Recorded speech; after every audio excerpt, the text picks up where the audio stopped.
Todo Bueno, tuyo. exacto. Damos la bienvenida al doctor David, por favor, para su plática. Bienvenido y muchas gracias. Bueno, muchas gracias. Buenas noches. Vamos a empezar de una vez para ir con el tiempo. Muchas gracias a Oscar por la invitación y un placer estar aquí con todos los hermanos mexicanos. Vamos a hablar un poquito de Panacea. Mi interés es lógicamente sobre el programa. Y lo que quiero mostrarles hoy en la noche es cuáles son las diferencias de Panacea con otros programas, cuál es la diferencia real que tiene. Sabemos que para cualquier programa necesitamos tener como variables las variables biométricas, como son la longitud axil, la cámara anterior y el grosor del cristalino, y las variables queratométricas, como es la curvatura corneal y la constante A. Pero tenemos como diferencia en Panacea las variables topométricas, que son principalmente la relación que existe entre la cara posterior y anterior de la córnea, de los radios de la cara anterior y posterior de la córnea, y la asfericidad corneal. Estas dos variables lo que principalmente van a hacer es mejorar para el programa, darnos el valor real que tiene esa córnea, orientar al programa cuál es el valor real que tiene de poder cornear la córnea. Hace más de 100 años, Gullstrand trató de obtener cuál era el valor de poder de la córnea a través de la curvatura corneal anterior y asumiendo que la cara posterior de la córnea tenía un valor promedio de 6.8 milímetros de curvatura. No había una forma real de poderlo medir y él asumió que era 6.8. En realidad, la cara posterior de la córnea tiene un radio de curvatura promedio entre 6.4 y 6.5 milímetros. Entonces, él ahí asumió un error que es relativamente pequeño, de 6.5 a 6.8, pero de ese 6.8 que él asumió para una córnea de 7.7 milímetros, esa relación que es de un 88% dividiendo 6.8 entre 7.7, fue que sacó el índice de refracción de 1.3375. Y ese índice de refracción es el que tenemos en todos los queratómetros actuales, incluyendo los biómetros ópticos, cuando en realidad la relación real se aproxima más a 1.3315. Y eso lo que produce es que cuando medimos una córnea con el queratómetro, en realidad el poder de esas córneas es un poco inferior, más o menos 0.69, 0.6, 0.7 dioptrías más bajo. Entonces, cada vez que medimos una córnea, no importa el radio de curvatura que tenga, el poder de esas córneas va a ser un poquito inferior al que estamos midiendo. Eso no es problema con los calculadores de lente intraocular actual, porque ese error de Gullstrand ya lo corrigen las fórmulas con una modificación en la constante A que se da. Ahora, ¿qué sucede? Que el valor queratométrico, dependiendo la cara posterior de la córnea que medimos en el paciente, va a estar sobreestimado. Si tenemos una córnea que tiene una cara posterior que es más curva o más plana, vamos a tener un poder real de esa córnea que es más bajo o que puede ser más alto.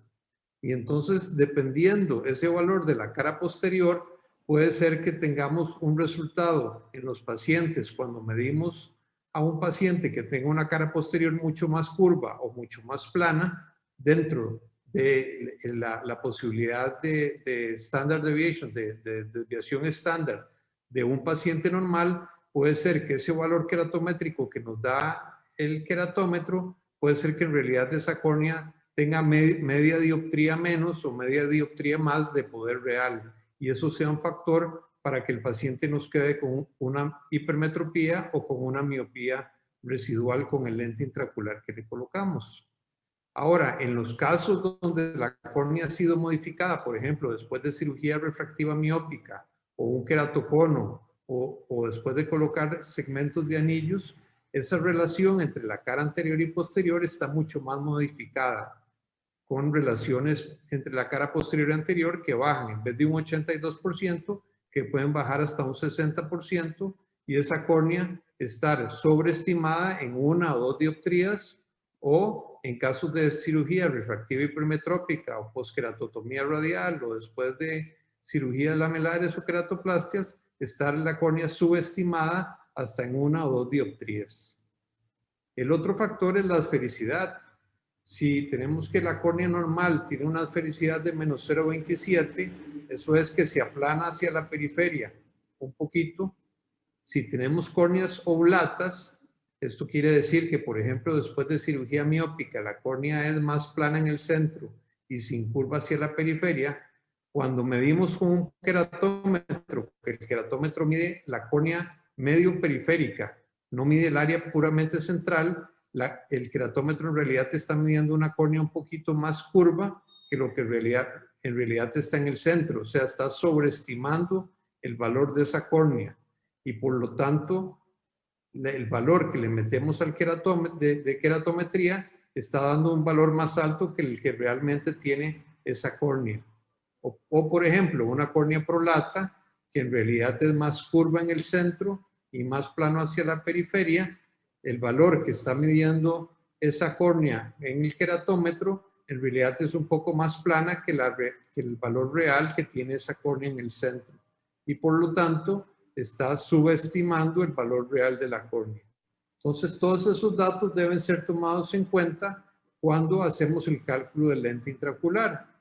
Entonces, si por ejemplo tenemos un caso donde tenemos una cirugía miópica y logramos tener el valor de esa relación entre la cara posterior y anterior de la córnea, que en el Holaday Report del Pentacam nos lo da 68%, por ejemplo, en este caso sabemos que el normal es 82%, y lo colocamos en esta tabla y vemos que el 68%, el valor de esa córnea en realidad está 1,5, 2 dioptrías por abajo del valor queratométrico, y aparte sabemos que ya tenemos una córnea que está sobreestimada y tenemos que aparte esa córnea después de cirugía miópica es una córnea oblata y que su asfericidad Q es de 3,6 y que también va a estar sobreestimada la córnea por la parte de la asfericidad, sabemos que esa córnea va a estar muy sobreestimada y que si le metemos solo el valor queratométrico vamos a tener un error en las medidas. De tal forma que el valor que nos dé el calculador de lente intraocular va a ser erróneo y el valor que ocupamos de lente intraocular es mucho mayor. En Panacea, el introducir la relación entre la cara posterior y anterior y la asfericidad automáticamente va a hacer la corrección del valor de ese lente que se ocupa dentro del ojo. Lógicamente, después de cirugía miópica también tenemos un error de la posición efectiva del lente y la corrección de la longitud axil que deben tomarse en cuenta. Después de cirugía hipermetrópica sucede el contrario. Tenemos el valor queratométrico, pero en hipermetropía la relación PA se hace positiva, se hace más alta. Entonces se mueve hacia este lado de tal forma que la córnea está subestimada y tenemos que la córnea se hace prolata. Entonces tenemos el efecto de que la córnea está subestimada por relación PA y está subestimada por la asfericidad. En el caso después de cirugía de queratotomía radial, tenemos que la relación PA se hace muy positiva porque hay cambio de la cara posterior de la córnea y tenemos en ocasiones que la relación PA se puede ir hasta 100, 102, 105, 110, sabiendo que esa relación normal es de 82%. Y la asfericidad se vuelven córneas muy oblatas, llegando a 1, 2 o 3, en este caso una Q de 1,55. Entonces, en este caso tenemos que por un lado tenemos una córnea que está subestimada por la relación QA, pero luego se sobreestima por la asfericidad. Entonces, a veces queda subestimada o sobreestimada dependiendo de la asfericidad. Y por eso que los programas fallan tanto después de queratotomía radial. En general, sabemos que Haigis más o menos funciona en estos casos, pero el último estudio de Turnbull, del reciente de los últimos meses, encontró que el mejor programa es el de TrueK de Barrett, pero con la historia completa, o sea, meter el dato de cuál es el valor más positivo del subjetivo del paciente, es el mejor factor, y del preoperatorio del paciente. Si no se tiene el preoperatorio del paciente, con solo meter el dato del subjetivo del paciente, se alcanza un 75% de más menos 0,50. Si no se tienen los datos históricos, el porcentaje baja a menos de un 70% con el True Case sin historia, que es similar a meter el dato de Hades. Luego tenemos en el caso del queratocono, como la cara posterior está mucho más curva generalmente, hay un cambio de la relación PA que es similar a lo que sucede en el caso después de cirugía miópica, donde la relación PA se disminuye mucho y por eso los pacientes quedan con hipermetropía residual. En estos casos también tenemos una Q prolata, una esfericidad prolata, pero siempre queda dentro del rango de que la queratometría está sobreestimada, igual que después de un LASIK miópico, y después de que se colocan anillos, la córnea central anterior se aplana, pero la cara posterior tiende a incurvarse debido al efecto de los anillos en la periferia, y por lo tanto el efecto de la relación PA tiende a irse todavía más abajo, como en estos casos, de 80 para abajo a 76, 78 a 67 y 81 a 78.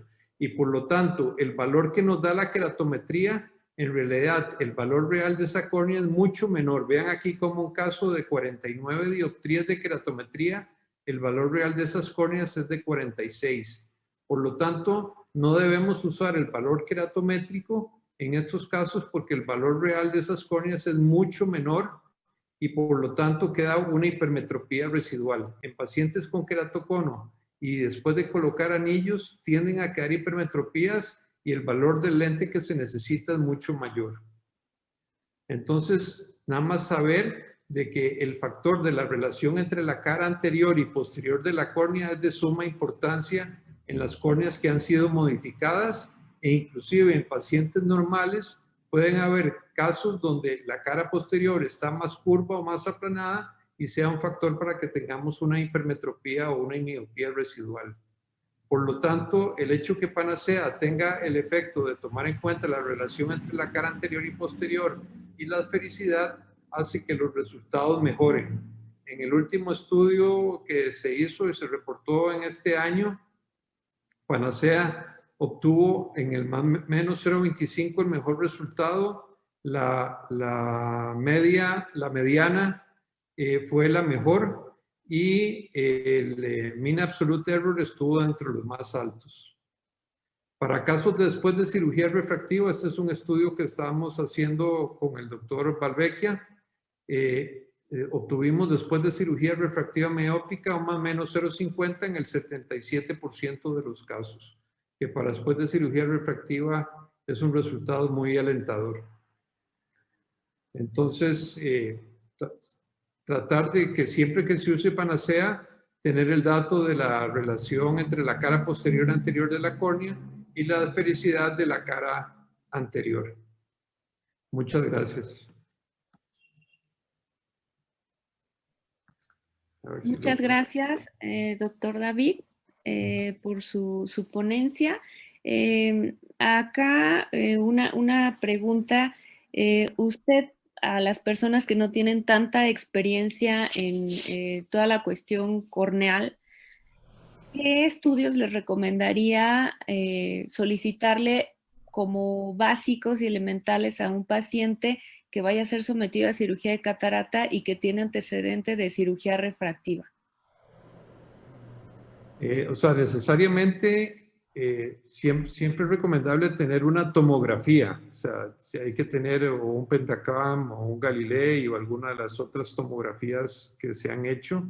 Necesariamente hay que tener la imagen de la topografía anterior y ver qué tan irregular está la córnea para poder determinar si se va a poder colocar un lente esférico o pues asférico o si hay posibilidad de colocar un lente tórico. Yo no soy muy de acuerdo en la multifocalidad de lentes multifocales. Pienso que en general estas córneas ya son multifocales y trato de adecuar la multifocalidad a las córneas para que la multifocalidad se mantenga colocando un lente asférico. Definitivamente hay que tener la cara posterior de la córnea para tomarla en cuenta para el cálculo del lente. Pero sí, la tomografía es fundamental. Trato de usar la queratometría del biómetro óptico. Sí, prefiero usar biómetros ópticos, sea el Lenstar o sea el IOLMaster 700, para que midan una zona más pequeña a la hora de la queratometría. Los otros biómetros que toman áreas más amplias, creo que hay más tendencia a tener más error. Okay, muchas gracias, doctor Varas. No sé si le guste preguntar algo al doctor David. Sí, David,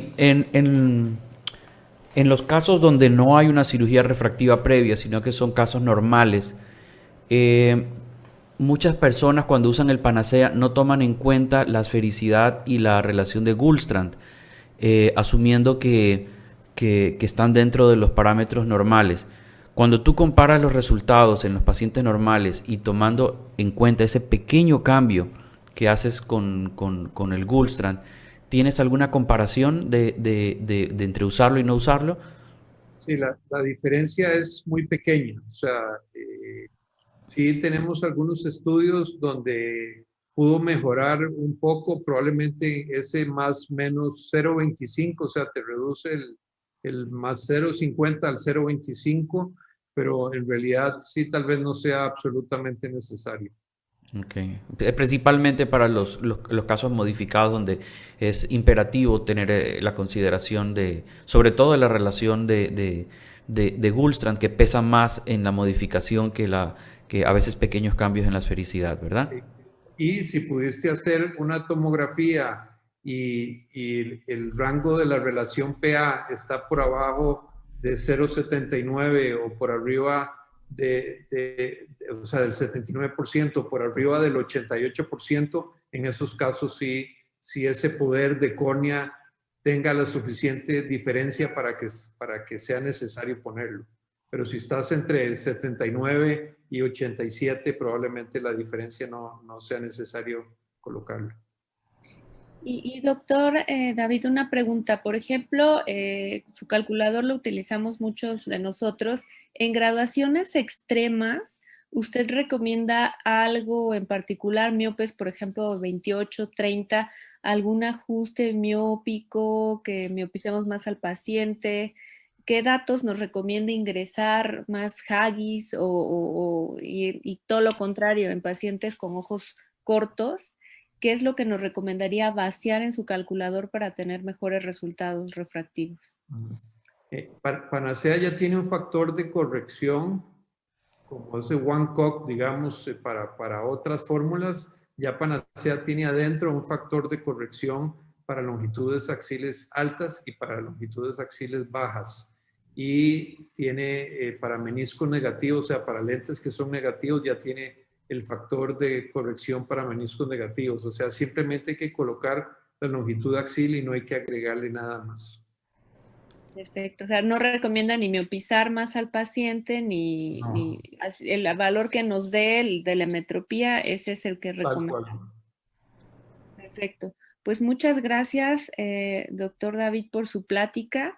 Y vamos a dar paso al doctor Humberto Gonchavarría. Él es actualmente el encargado del departamento y jefe de ecografía del Hospital de la Luz, quien nos va a hablar acerca de los datos útiles del Pentacam para el cálculo del lente.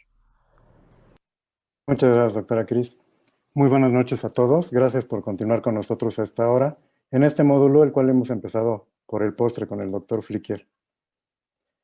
La topografía corneal, originalmente desarrollada para los procedimientos refractivos corneales, como ya han visto, ha demostrado ser una herramienta invaluable para el estudio preoperatorio de los pacientes que serán sometidos a cirugía de catarata, principalmente en aquellos que tienen antecedente de algún procedimiento refractivo o se les ha considerado para la colocación de una lente premium. y es que la córnea aporta el 80% de la potencia dióptrica del ojo. Por ello, al modificarse sus características por patologías o cirugías, esto va a repercutir en la óptica del ojo y, por lo tanto, en el cálculo del poder de las lentes intraoculares, con los cuales combina su potencia para darnos una imagen enfocada en la fóvea. La modificación de 0.1 milímetros en el radio de la cara anterior modificará el poder corneal en 0.65 dioptrías y en la cara posterior en 0.08. ¿Pero por qué debemos recurrir a esto? La potencia corneal central K va a ser la suma de la potencia de la cara anterior, el grosor corneal y el poder de la cara posterior. Sin embargo, como ya nos dijo el doctor David, la K que utilizamos tradicionalmente para el cálculo de la LIO no tiene nada que ver con lo anterior, ya que en el momento que estas fórmulas fueron desarrolladas, los queratómetros eran el único método disponible para la medición de la córnea y basaban su funcionamiento en la reflexión de dos puntos, ubicados a 1.5 milímetros aproximadamente del centro de la córnea, ubicados a 90 grados entre sí y que producían un poder dióptrico mediante la fórmula refractiva paraxial para superficies esféricas. Desde entonces, la potencia total de la córnea se ha venido calculando empleando un valor de 1.3375 denominado índice keratométrico estándar, que compensa la potencia negativa de la cara posterior, la cual los keratómetros y topógrafos no tienen forma de medir. Usando métodos modernos de medición para un área de 3 milímetros, obtenemos 1.3269 con Orbscan, 1.3284 con Pentacam y Olsen y Hegis han obtenido un valor de 1.3315. El Pentacam además nos genera mapas de poder corneal anterior y posterior reales, no inferidos. Pentacam nos aporta además mapas de curvatura y de elevación que nos son útiles para determinar la regularidad y simetría de la córnea, para diagnóstico de patología corneal y para valorar la calidad óptica de la córnea. Dichas irregularidades de la superficie corneal pueden ser generadas por distrofias o degeneraciones que al detectarlas podremos determinar la necesidad de realizar un tratamiento previo de ellas y dar un tiempo de hasta 3 meses o lo que sea necesario para la restauración de sus propiedades ópticas previo a la cirugía de la catarata. Es indispensable en casos de cirugía refractiva previa, como ya vimos, por las alteraciones que se inducen. A veces es difícil observarlo en la biomicroscopía, por ejemplo, en los pacientes con PRK, y los pacientes es frecuente que desconozcan incluso cuál era su defecto refractivo preparatorio o si el retoque que les hicieron fue por una subcorrección o hipercorrección, o incluso ni se acuerdan que los operaron. También el ojo seco puede modificar las medidas de la córnea cuando usamos métodos de reflexión y puede ser una causa de tomografía corneal distorsionada. Así pues, no es raro encontrar pacientes quienes después de una cirugía de catarata sufren de mala agudeza y mala calidad visual debido a aberraciones de alto orden resultantes de irregularidades corneales no reconocidas en el preoperatorio, ectasias o asfericidad corneal anómala, con o sin astigmatismo preoperatorio significativo. El problema se incrementa exponencialmente si hay un astigmatismo relevante y con el uso de lentes premium, donde las aberraciones de alto orden impactarán directamente en el resultado final. La adecuada planeación de las incisiones y la decisión de priorizar una cirugía de terigión, por ejemplo, que está causando una gran irregularidad corneal, puede parecer intrascendente, pero no lo es si buscamos la excelencia. Y ni hablar de la evaluación de la córnea para la planeación de incisiones relajantes o queratotomía astigmática, descartándolas totalmente en el caso de córneas irregulares. ¿Qué vamos a observar? En la página o en el panel inicial de 4 mapas de color opcionales, podemos ver los mapas que nos permiten evaluar la curvatura corneal, su simetría y regularidad. Aquí vemos un mapa sagital anterior, el mapa de elevación anterior, el mapa de elevación posterior y el mapa paquimétrico. Y encontramos a la izquierda los parámetros de la cara anterior de la córnea, los parámetros de la cara posterior y los puntos de referencia corneales. También observamos más abajo otros datos, como el volumen de la córnea, desviación del poder keratométrico, volumen de la cámara anterior, etc. Y aquí es de donde obtenemos algunos datos que nos son necesarios introducir en el calculador de tórico de Panacea. Entre otros, tenemos los los mapas refractivos, y son tres: el TrueNet Power, el reporte Holaday y el TSRP o Total Corneal Refractive Power o mapa total refractivo. El primero, el TrueNet Power, depende de la fórmula sagital y del verdadero índice de refracción de la córnea, del aire y del humor acuoso. Mide el poder total corneal sin tomar en cuenta su grosor. No puede usarse en las fórmulas de cálculo porque usa los índices de refracción reales en vez del índice queratométrico. Y por ejemplo, aquí en el mapa de distribución de potencias encontramos el valor del TrueNet Power bajo el nombre de queratométrico total, también se le llama así. Por ejemplo, los calculadores de Hill-Wancock y de Shama-Spotting-Hill utilizan el poder del TrueNet Power o queratométrico total. El segundo de los mapas refractivos es el reporte Holaday, que predice la queratometría postoperatoria al corregir el error para una relación posterior-anterior anómala y toma en cuenta el efecto del astigmatismo de la cara posterior. Holaday encontró que el 65% del EKR en la zona de los 4.5 milímetros corresponde al poder corneal real y es igual a las lecturas sagitales o SIMCAS, por lo que puede utilizarse en las fórmulas habituales para el cálculo del lente. Por lo tanto, es útil tanto en córneas vírgenes y es más exacto que otros métodos para el cálculo del alío en casos postcirugía refractiva, ectasias, cicatrices corneales y astigmatismo irregular. También aquí nos otorga el valor de Q, que ya nos habló el doctor Flicker, y la relación antero-posterior en porcentaje, cuyo valor es el de 82.2 o índice de Goldstone. Estos datos, como ya vimos, nos los solicita Panacea en los datos topométricos. En la otra caja de la página 1 del reporte Holaday nos muestra el diámetro pupilar, la distancia blanco-blanco, la paquimetría mínima y su ubicación, así como la cuerda mu, que es una longitud del ángulo kappa en relación al eje pupilar, que idealmente debe corresponder al eje pupilar con el eje visual o debe de ser menor de 0.5 milímetros, lo cual es muy importante para la colección de lentes multifocales. En la página 2 del reporte Holaday nos muestra el EKR en las distintas zonas y en la zona actual que estamos analizando. Normalmente utilizamos los valores del EKR a 4.5 milímetros para el cálculo en pacientes operados de cirugía refractiva.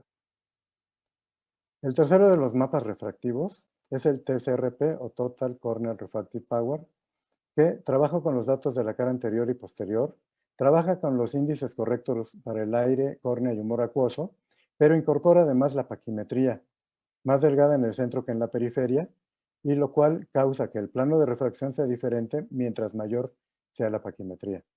Este mapa es generado con el uso de trazado de rayos, punto por punto, utilizando la ley de Snell de refracción y considerando la aberración esférica de cada punto. Por ejemplo, el calculador FACOptics de Olsen y el software Oculix utilizan estos datos y son útiles para cualquier tipo de ojos, no importa si han sido operados o no. Entonces, la fórmula que utilicemos dependerá del origen de los datos con la que la estemos alimentando. Otra información que nos otorga Pentacam son, por ejemplo, la densitometría del cristalino, que nos da el Pentacam Nuclear Staging, el estudio de aberraciones corneales, la comparación del astigmatismo SIM, el TSRP y el astigmatismo aberrométrico, esto para la implantación de lentes tóricas, y el estudio de la multifocalidad de la córnea.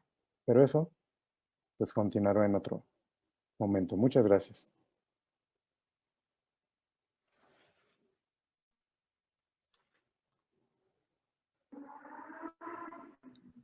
Muchas gracias, doctor Humberto. ¿Alguna pregunta, doctor David, doctor Varas, que quieran hacerle al doctor o alguna aportación que quieran hacernos? David, tú que tienes experiencia con el Penta. El Pentacam es muy completo y tiene muchísimos datos. Lo importante para los que no tienen mucha experiencia es que cada uno de estos datos de diferentes valores queratométricos, el SIMCA o el EKR o el Total Net Power o el Total Refractive Power, cada uno da datos diferentes y entonces no se pueden entremezclar. O sea, cuando se va a usar algún programa, hay que saber específicamente cuál dato es el que se debe utilizar. Y por eso, por ejemplo, en el de LastCross dice muy específicamente para cada equipo que se va a utilizar cuál es el nombre de la figura o que se requiere. Y no se puede poner a lo loco porque si no el resultado que se va a obtener de los programas no es el adecuado. Entonces siempre se tienen que fijar muy bien qué es lo que se está solicitando. Sí, es una de las razones de frustración de algunas personas cuando uno escucha que usé este dato y los resultados fueron peores, pero es que eh, las manzanas con las manzanas y las peras con las peras. Correcto. ¿Alguna experiencia que tenga alguno de ustedes con los datos arrojados por el Anterion, que ahorita es como una máquina que mucha gente está adquiriendo? Con el Anterion no, pero hay un equipo que es el MS39 que usa una integración del Optical Path de la zona efectiva visual y usa una biometría inusual porque toma en cuenta la altura del espolón escleral, que es algo que normalmente no medimos. Entonces, como es una fórmula propietaria, no puedo saber cómo funciona, pero lo cierto es que para los casos donde uno busca ese efecto oráculo, David sabe a lo que me refiero con el tipo dato oráculo, que es decir, que me resuelva un problema en un caso muy difícil. Retrospectivamente, los casos calculados con estas alturas biométricas diferentes, inusuales, superan las convencionales. Así que es algo como para tener en cuenta que los aparatos de OCT pueden empezar a medir otras referencias anatómicas distintas a cosas como la ACD, que ya sabemos que la ACD puede cambiar con el tiempo por el tamaño del cristalino y otras cosas. En cambio, la altura del espolón escleral es algo que no debería modificarse. Pero son cosas muy nuevas, ¿no? Que no están muy difundidas. Nosotros comenzamos a utilizar el Anterior y esta semana comenzamos a hacer las biometrías, pero por supuesto estamos comparando la óptica del NextStar con el Anterior, ¿no? No te puedo decir nada hasta ahora porque apenas estamos comenzando. Me parece una máquina espectacular para otras cosas, el OCT es fabuloso. Ojalá tuviéramos una máquina que nos hiciera todo, porque el Pentacam tiene unas cosas que no tiene el OPD tiene unas cosas que no tiene el Pentacam, y cuando creemos que tenemos una máquina para todo, resulta que no es así. Entonces, y esa es la industria, ¿no? Que nos hace comprar todos los días una máquina diferente. Pero en este momento realmente la parte de OCT me encanta. La parte de imágenes del Anterior es espectacular. Muchas gracias, doctor Luis. Y vamos con nuestra penúltima plática, que está a cargo del doctor Gabriel Gómez. Él es ecografista y corneólogo egresado del Hospital de la Luz.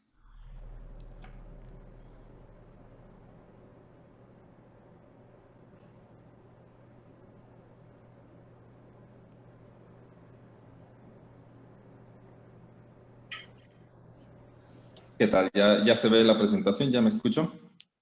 Te escuchas y se ve. Perfecto. Pues muy bien, como ya me presentaron, soy egresado del Hospital de la Luz y pues voy a hablar precisamente de algunos de los equipos de biometría que se están usando actualmente. Como voy a hablar precisamente de diferentes marcas y casas comerciales, nada más quiero aclarar que pues bueno, no tengo ninguna participación y ningún interés en este tipo de casas comerciales. Pues sobra decir ya lo que siempre se ha mencionado, que la cirugía de catarata ahora se ha convertido prácticamente pues ya en una cirugía refractiva. Cada vez los resultados que el paciente espera son mucho más altos, las expectativas que está manejando. Y pues a final de cuentas la biometría acústica sabemos que fue, digamos, es como con la que se inició hace mucho tiempo y sigue estando vigente en ciertos casos. Después se vino a revolucionar ya la biometría óptica. En 1999 apareció el IOL Master 500 Y posteriormente, pues bueno, ya conocido el IOL Master 700, el cual, pues una de sus principales características o más novedosas fue que se introdujo el OCT Swift Source, en el cual este equipo, pues bueno, se maneja que dentro de la casa comercial forma toda una suite aunado al Calisto, al Software Forum y a los microscopios Submilumera, que a final de cuentas van a ayudar al cirujano a tener resultados muchísimo más exactos. La tecnología que utiliza este equipo para la biometría es en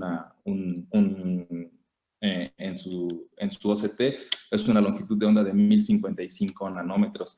¿Esto en qué nos ayuda? Pues una longitud de onda de este tamaño lo que va a hacer es que sufra menos el efecto de la dispersión en los tejidos, lo que ayuda a que pueda atravesar tejidos más densos, cataratas más densas, y ya se han hecho múltiples estudios en comparación con los biómetros que utilizan la interferometría de coherencia parcial o reflectometría de baja coherencia. Dentro de sus múltiples cualidades que enumeran algunas de ellas, pues bueno, una de las principales que yo podría resaltar es el tipo de queratometría, la medición de la queratometría, que es una queratometría telecéntrica, se llama. Esa es una diferencia en el tipo de lentes que la miden y que lo hace independiente al enfoque en realidad de lo que está midiendo. Se evita el error del paralaje que se tiene con las lentes endocéntricas normales. Y pues una de las, digamos, ventajas pues es que al tener la imagen en tiempo real, el OCT, podemos encontrar alteraciones que pudiera tener, por ejemplo, la forma del cristalino, y al mismo tiempo estamos viendo una imagen de 1 milímetro en el polo posterior, en la fovea, con la cual vamos a tener mayor certeza de que el paciente está teniendo una fijación donde nosotros necesitamos. Entonces, como les comentaba, tiene muchísimas ventajas que pues ya se conocen, ya se han hablado, y quise empezar con este porque es como el más conocido, a pesar de que pues ya fue lanzado hace un tiempo. También ya desde hace un tiempo que se presentó por parte de la casa Zimmer el Galilei.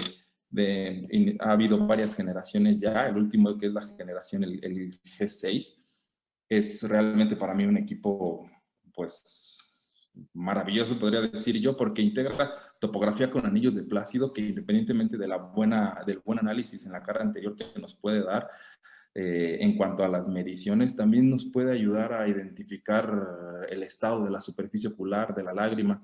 Además, integra una doble cámara de Scheimpflug, por lo cual la imagen de la tomografía y el análisis de la cara posterior va a ser excelente.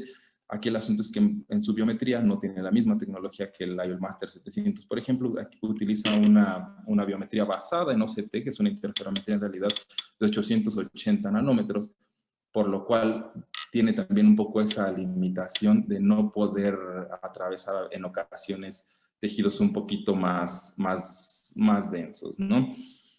Pero dentro de todos sus análisis, los mapas que tiene, en realidad tiene muchísimas cosas que acá no alcanzamos a mostrar en este tiempo, sobre todo en la parte del análisis corneal, en la valoración de cirugía refractiva. Por ejemplo, tiene mapas para predecir este índice del PTA en la cirugía refractiva Excimer, que nos puede dar un índice de predictibilidad de ectasia, o el índice de CLMI, que nos habla de la irregularidad corneal específica medida en un punto, dentro de muchos otros mapas realmente corneales que van a ayudar muchísimo al cirujano refractivo principalmente, y pues al cirujano de catarata, por supuesto, que también va a apoyar tener todos estos datos, ya sea para utilizar sus fórmulas que vienen integradas dentro de este equipo, o que se pueda utilizar para meter en otros calculadores. Y una de las ventajas que habla la casa comercial, pues es de que ya viene integrado con este software que nos comentaba el doctor Humberto, que es el Oculix, que es un software para cálculo de lente basado en trazado de rayos y no en óptica gaussiana como la mayoría del resto de los equipos. Supuestamente, pues bueno, es el hecho de ya no hacer como un promedio del índice refractivo total del ojo, sino irlo midiendo, realmente tomar en cuenta este índice refractivo de cada parte del ojo y tener una medida mucho más precisa. Este software viene incluido en estos otros equipos que aquí menciono en la diapositiva. Vemos que el IELTS Master, por ejemplo, no es uno de ellos, entonces, pero se pueden llegar a utilizar sus datos. En algunos estudios que se han hecho precisamente para comparar la repetibilidad qué tanto concuerda un equipo con el otro, en este caso que le hicieron el IELTS Master 700 versus el Galilei precisamente, realmente no hay unas diferencias muy grandes, estadísticamente significativas o algo que nos llame mucho la atención, pero sí se ve principalmente en la longitud axial ligeramente mejor repetibilidad en las tomas de longitud axial en el IELTS Master 700. Y lo que les comentaba, ¿no? Por el hecho de la longitud de onda del láser que se utiliza, el equipo del Galilei falló en algunas mediciones, por ejemplo, porque no logró atravesar los medios. Y el equipo que hablaban hace un momento, ¿no? El Anterion, que es un equipo también novedoso, que viene a revolucionar, yo creo que gran parte de la imagenología y de la biometría. Es una plataforma multimodal, integra topografía, tomografía corneal, las métricas de todo el segmento anterior, ayuda mucho en patología de glaucoma, por ejemplo, también, obviamente en las mediciones de longitud axial y para el cálculo de lente intraocular. Y aquí vemos que pues este también es un OCT source de alta definición. Este utiliza una longitud de onda mayor todavía que la del IELTS Master 700 de 1300 nanómetros. La calidad de la imagen realmente es increíble y se divide en 4 secciones: imagen, las métricas, la aplicación de córnea y el de catarata. En la parte de la aplicación de todas las medidas nos puede dar muchísimos ángulos y muchos índices, sobre todo de glaucoma, que son muy valiosos. La parte de la córnea mide igualmente, nos da muchísimos mapas que ayudan muchísimo en todos los calculadores en realidad. Y en la parte de catarata, viene integrado ya con algunas, con fórmulas en general. También tiene el software, se puede aplicar el software de Oculix. Aquí en las flechas rojas, algo que quise resaltar nada más, precisamente tomando en cuenta lo que mencionaban hace un momento. En cuanto a medición de cámara anterior, este equipo lo que mide en la primera flecha roja dice AQD. En realidad es la distancia en el humor acuoso. No toma, en la mayoría de los otros biómetros toman en cuenta como ACD desde el vértex anterior de la córnea.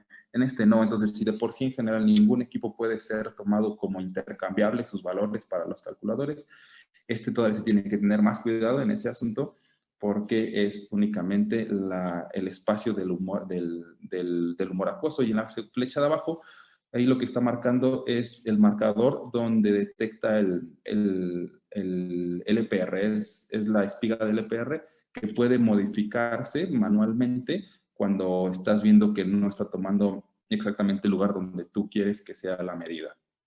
También se hicieron ya algunos estudios, son pocos, este es el único de los pocos que vi, reciente, en el cual compararon IELTS Master 700, Anterion y Lenstar, precisamente la repetibilidad también de estos. Y pues en general los dos biómetros de OCT fueron ligeramente mejores que el Lenstar, aunque sin diferencias realmente muy grandes.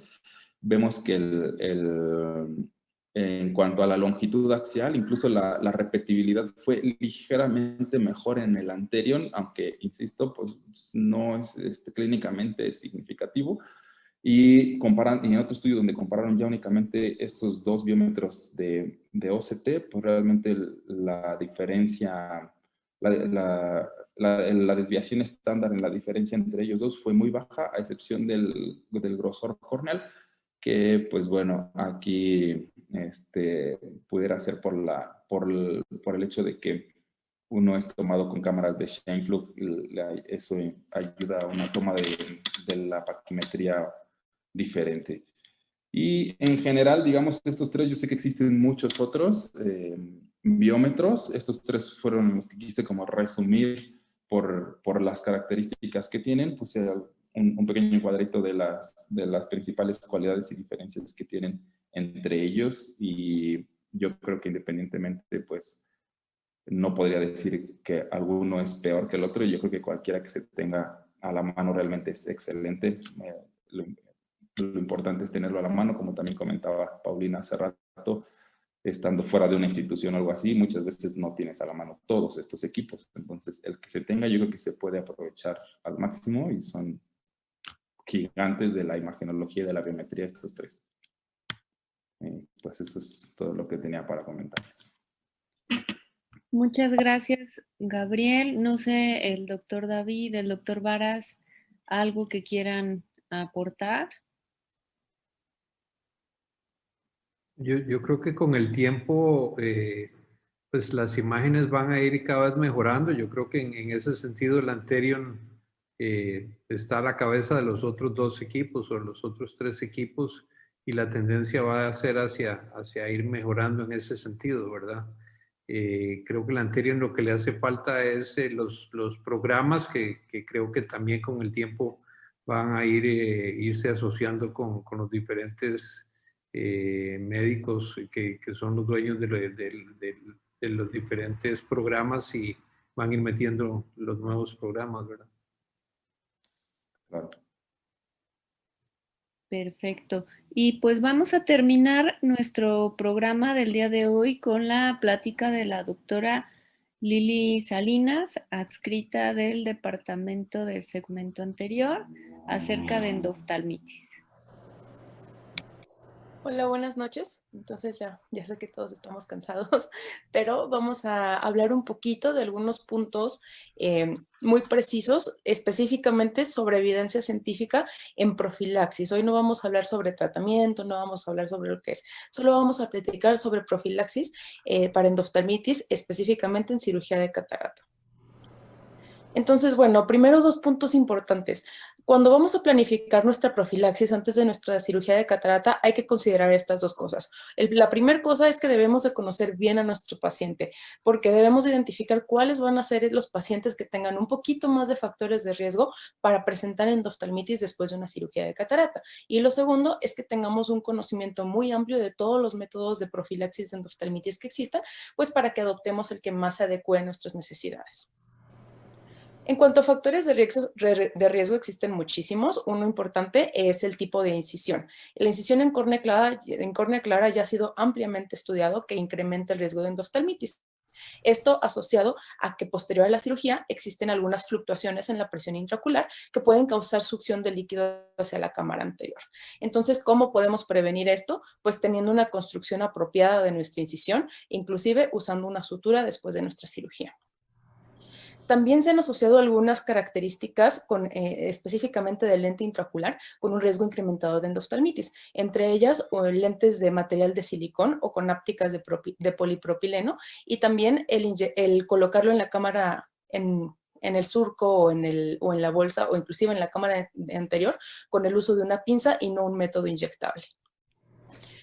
Muy importante que nunca nos olvidemos de las complicaciones, y yo sé que todos somos más que conscientes que la pérdida de vítreo induce a un riesgo incrementado de endoftalmitis. Sin embargo, no es la única complicación que puede incrementar el riesgo. Entre las otras complicaciones se habla de un tiempo quirúrgico prolongado, aunque no haya pérdida de vítreo, protrusión del iris a través de las incisiones y quemaduras corneales. Ya hablando específicamente de profilaxis, ¿con qué herramientas vamos a contar?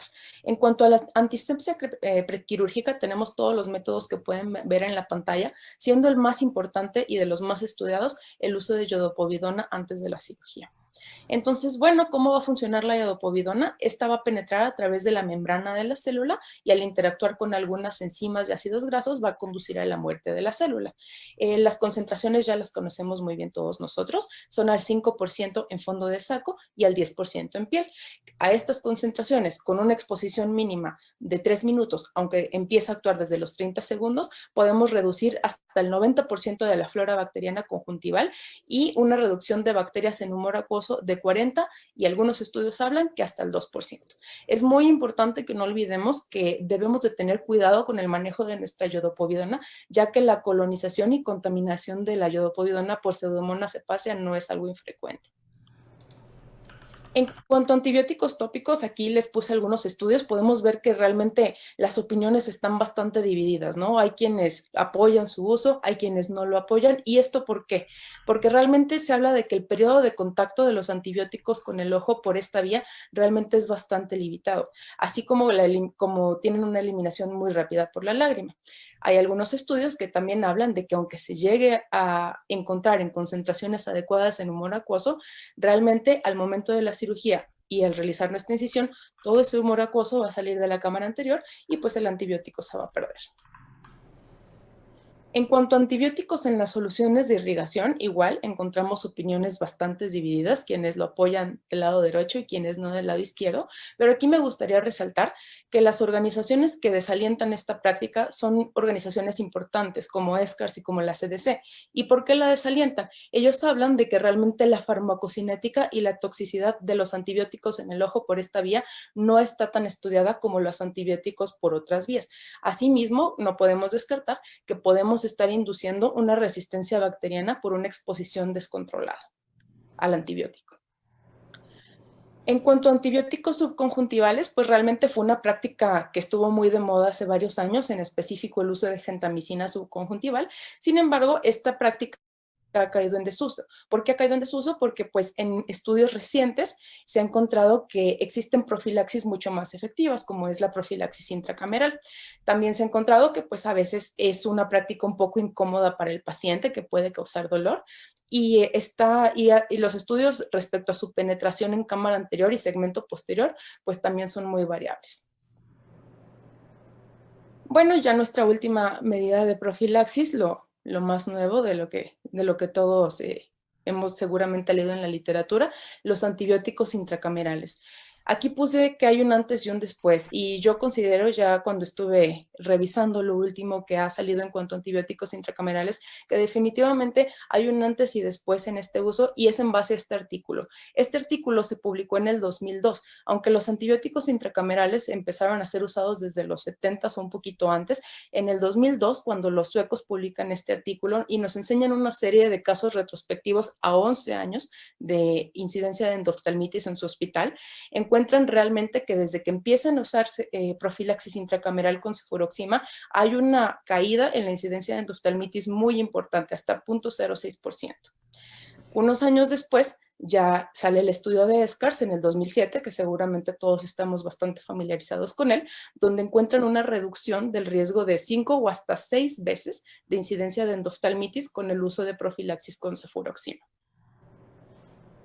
Aquí puse nada más rápidamente las opciones que tenemos para usar como antibióticos intracamerales: cefuroxima, vancomicina, moxifloxacino.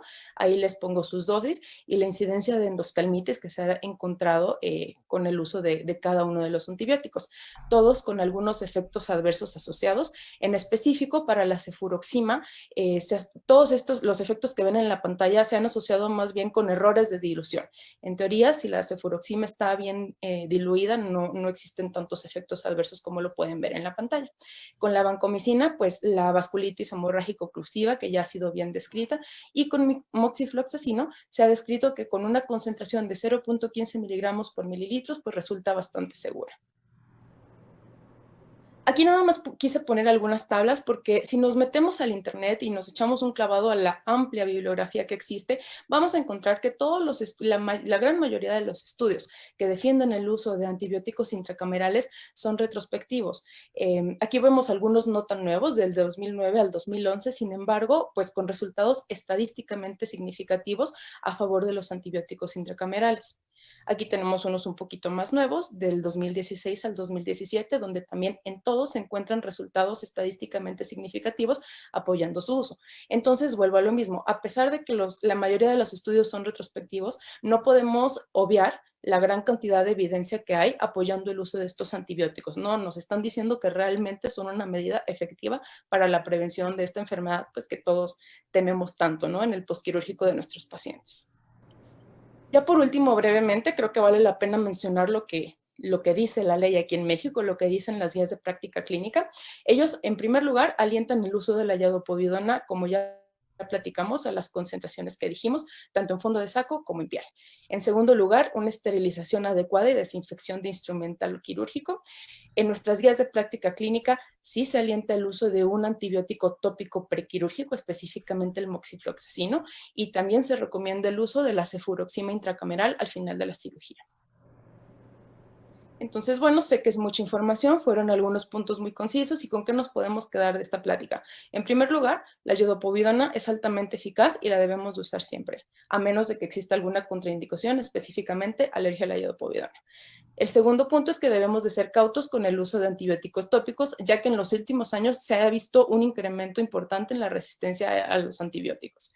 Y en tercer lugar, que el uso de antibióticos intracamerales pues ya ha sido ampliamente estudiado y los beneficios definitivamente superan los riesgos. Muchas gracias. Muchas gracias, Lili. ¿Alguna opinión que quieran decir acerca de su experiencia, su práctica? Yo diría que desde hace mucho tiempo usamos, desde que salió la moxifloxacina, no me acuerdo cuándo salió, la usamos intracameral. Después salió la Vigadexa, que es Moxima dexametasona, y la usamos de rutina en todas las cirugías de catarata. Y realmente ha sido una cosa muy buena.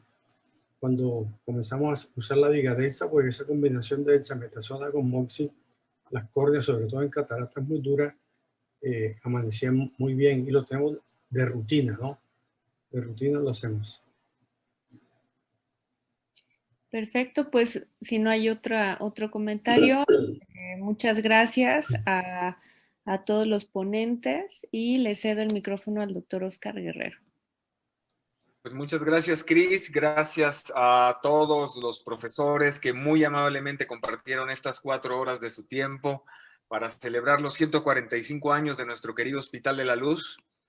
Nos hubiera gustado que esto hubiera sido físico, evidentemente. Ya llegará el momento en el que nos demos un muy buen abrazo y nos tomemos una buena copa de vino.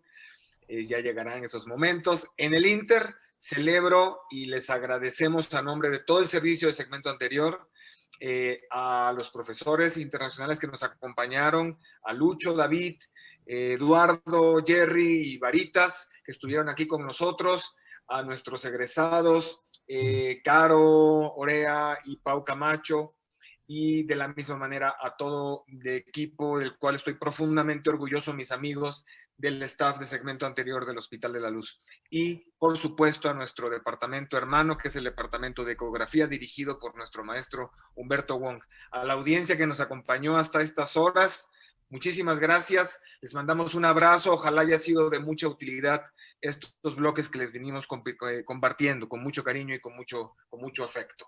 Mucho amor, mucha salud. Cuídense mucho. Abrazo a todos. Muy buenas noches. Hasta luego. Muchas gracias. Hasta luego. Muchas gracias. Buenas noches.